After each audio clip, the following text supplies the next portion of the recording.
So, ఇంత ట్రెండింగ్‌గా రాసే బాలు, హుహుహు. ఇంత ట్రెండింగ్ సాంగ్స్ పాడే బాలు, ఎందుకు ఆ మధ్యల మొత్తము డిసప్పాయింట్ అవ్వడము, డిసప్పాయింట్ అయింది. మొత్తము బ్యాకప్ అవ్వడము, అవును. స్ట్రగుల్స్ ఎందుకు ఆ సిట్యుయేషన్ వచ్చింది?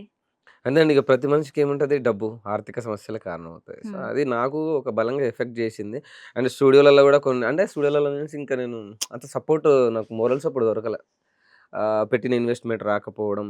హ్మ్. డబ్బు అంటే నేను డబ్బు కల్లారా అంటే గొప్ప పేరు, డబ్బు, మంచి జీవితం హ్మ్. ఇవన్నీ కల్లారా గౌరవం, విలువలు అన్నీ జూసిన. ఆ!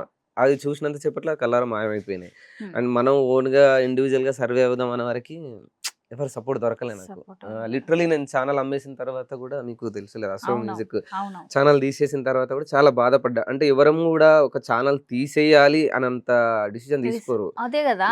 అంత మంచి ఛానెల్ పోయేదాన్ని హ్మ్. తీసేయడం అంటే రీసెంట్‌గా మన 'గడ్డం రాజు' విషయంలో గూడా ఛానెల్ అమ్మిండని నాకు తెలవదు. హ్మ్. తర్వాత తెలిసిన తర్వాత నేను అనుకున్నా నిజంగా అంటే నేనే అంత లిటరల్లీ అంత బాధపడ్డా.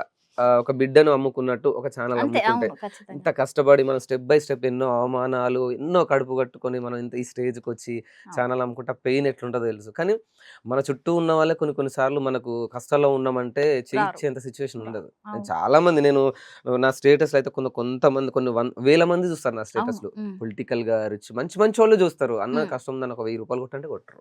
హ్మ్. అదే తినడానికి, తాగడానికి అని చెప్పి వందలు, వేల ఖర్చు పెడతారు. హ్మ్. దుబారా ఖర్చులు. హ్మ్. నాదొక మంచి పాట ఉంది. నేను చేద్దాం అనుకుంటున్నా. సొసైటీకి అందిద్దాం అనుకుంటున్నా. హ్మ్. లిటరల్లీ ఇవ్వలేరు. బెటరు. అలా విలాసవంతమైన జీవితాలకు పెడతారు. నాకు అట్లా చూసి కూడా నాకు విరక్తి కలిగింది. ఏం మనుషులురా బాబు! హ్మ్. సో, అట్లా అనుకున్నా.